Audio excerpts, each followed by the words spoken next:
Herbs that thrive in specific geographical regions have typically adapted to the local environment. These herbs often possess properties that make them effective for addressing health issues prevalent in that particular area. For instance, herbs growing on mountains are known for their potential benefits in promoting lung health, managing bruises, helping the body maintain stable temperatures, enhancing resistance to cold weather, especially in snow-capped mountains, and assisting in the regulation of blood pressure. Herbs that grow in water have special qualities that can help your body manage the amount of fluids it holds.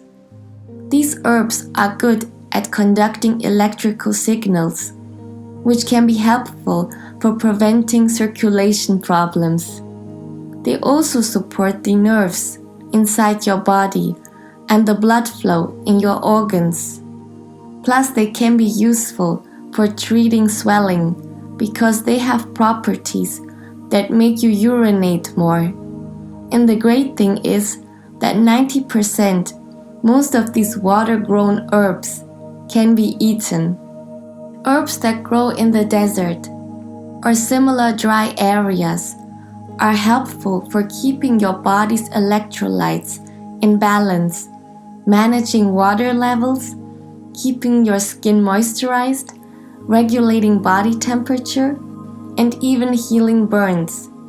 They can also offer protection from the sun's harmful ultraviolet rays.